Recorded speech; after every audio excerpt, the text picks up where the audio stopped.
Caravan tourism ഉദ്ദേശിക്കുന്നത് ഒരു 100 caravan park കേരളത്തിൽ.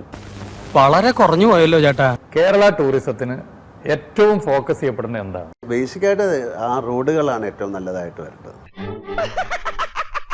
റോഡിന്റെ ചുമതല കൂടി ഉണ്ട്, പൊതുമരാമത്ത് ചുമതല കൂടി. അതുകൊണ്ടാണ് പറഞ്ഞത്. എന്നിങ്ങനെ പൂഴ്ത്തി പറയുന്നത് എനിക്ക് ഇഷ്ടമല്ല ചേട്ടാ. ടൂറിസ്റ്റ് പോലീസിംഗ് എന്നുള്ള ഒരു കൾച്ചർ ഞങ്ങൾ കൊണ്ടുവരാൻ ഉദ്ദേശിക്കുന്നു. വെരി ഗുഡ്, നല്ല കാര്യം. വലയിൽ വീഴുന്നൊരു വിചാരിക്കും ഇപ്പം നടക്കുമെന്ന്, പക്ഷെ ഒന്നും നടക്കില്ല. അല്ല, എനിക്ക് മനസ്സിലാകാണ്ട് ചോദിക്കണം, ഇവന്മാരുടെ തലക്കൊക്കെ പ്രാന്താണ്, ഇവരുടെ താളത്തുള്ള നിങ്ങളുടെ തലക്കെന്താ വട്ടുണ്ടോ? കാരവൺ പാർക്ക് എന്ന് പറഞ്ഞാൽ ഇപ്പൊ ഒരു പഞ്ചായത്തിൽ ഒരു കാരവൺ പാർക്ക് ഉണ്ടെങ്കിൽ അവിടത്തേക്കുള്ള വെള്ളം, അവിടുന്ന് കണക്ഷൻ കാരവൺ പാർക്ക് ഈ കാരവണിലേക്ക് കൊടുക്കും. ഭക്ഷണം ആ പ്രദേശത്തുള്ളവരുടെ ഭക്ഷണം, അപ്പൊ കുറെ ആൾക്ക് ജോലി ചെയ്യാം. കൊട്ടിഘോഷിച്ച് സർക്കാർ പ്രഖ്യാപിച്ച കാരവൻ ടൂറിസം കട്ടപ്പുറത്താണ്. സ്വാഭാവികം. നീ എന്താ ഞെട്ടാത്തെ? ഞാൻ ഒരു പ്രാവശ്യം ഞെട്ടിയതാ, എപ്പോഴെപ്പോഴും ഞെട്ടാ എനിക്ക് വട്ടൊന്നുമില്ല. സംസ്ഥാനത്തെ വിനോദസഞ്ചാര മേഖലയ്ക്ക് വലിയ മുതൽക്കൂട്ടാകുമെന്ന് അവകാശപ്പെട്ട് തുടങ്ങിയ പദ്ധതി പേരിനൊരു കാരവൻ പോലും ഇല്ലാത്ത അവസ്ഥയിലാണിപ്പോൾ.